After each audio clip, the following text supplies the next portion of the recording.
আসসালামু আলাইকুম, welcome back to my channel. আজকে আমি আপনাদের তৈরি করে দেখাবো রেস্টুরেন্ট স্টাইলে মিক্সড ফ্রাইড রাইসের রেসিপি।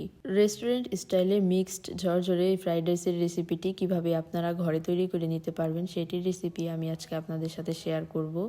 চালগুলোকে সেদ্ধ করার জন্য 1.5 কেজি চালের জন্য 2.5 কেজি পরিমাণে পানি নিয়ে নিয়েছি।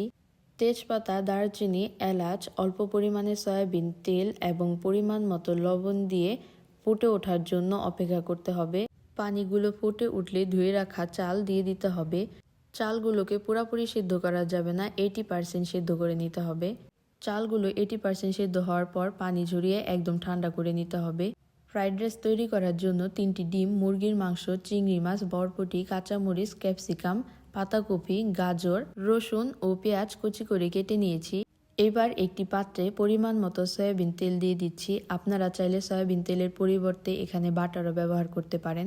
তেল গরম হয়ে গেলে কুচি করে রাখা রসুন দিয়ে দিচ্ছি। রসুনগুলোকে গোল্ডেন ব্রাউন কালার করে ভেজে নেব। রসুনগুলো গোল্ডেন ব্রাউন কালার করে ভেজে নিয়েছি। এবার কুচি করে রাখা সবগুলো পেঁয়াজ অ্যাড করে দিচ্ছি। পেঁয়াজগুলোকে গোল্ডেন ব্রাউন কালার করে ভেজে নেব। গোল্ডেন ব্রাউন কালার হয়ে গেলে 3টি ডিম অ্যাড করে দেব। ডিমের সাথে পরিমাণ মতো লবণ দিয়ে ডিমগুলোকে নেড়েচেড়ে ভালোভাবে ভেজে নিতে হবে। ডিমগুলো ভেজে নেওয়া হয়ে গেলে টুকরো করে কেটে রাখা মুরগির বুকের মাংস এবং চিংড়ি মাছ অ্যাড করে দিচ্ছি। চিংড়ি মাছ এবং মুরগির মাংসগুলোকেও ভালোভাবে ভেজে নেব 3 থেকে 4 মিনিট সময় ধরে।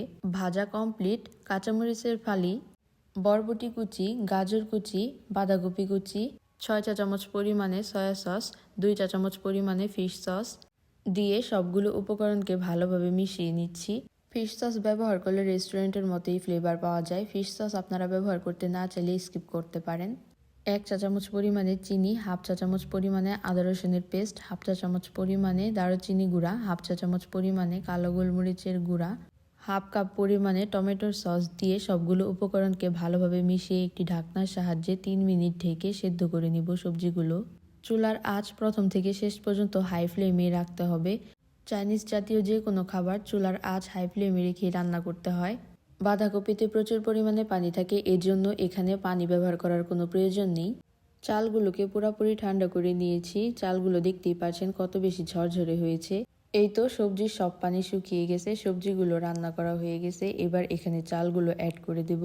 সম্পূর্ণ চাল একবারে অ্যাড করব না, আমি 2 ভাগে চালগুলোকে অ্যাড করে নিয়েছি। প্রথমে চালগুলো দিয়ে ভালোভাবে মিশিয়ে নিয়েছি, দ্বিতীয় ভাগে আবারও চালগুলো দিয়ে দিয়েছি।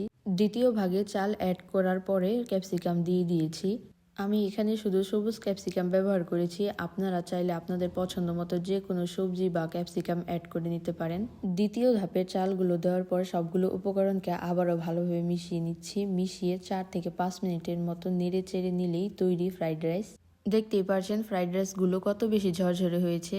এবার একটি প্লেটে সার্ভ করে নিচ্ছি। আমি চিলি চিকেন এবং চাইনিজ ভেজিটেবল দুটোর সঙ্গেই সার্ভ করেছি। আমি এই ফ্রাইড রাইসে কোনো টেস্টিং সল্ট ব্যবহার করিনি, আপনারা চাইলে এখানে টেস্টিং সল্টও ব্যবহার করতে পারেন। মিক্সড ফ্রাইড রাইসের এই রেসিপিটি আপনাদের কেমন লেগেছে অবশ্যই কমেন্ট বক্সে কমেন্ট করে জানাবেন। ভিডিওটি শেষ পর্যন্ত দেখার জন্য অনেক অনেক ধন্যবাদ। আল্লাহ হাফেজ।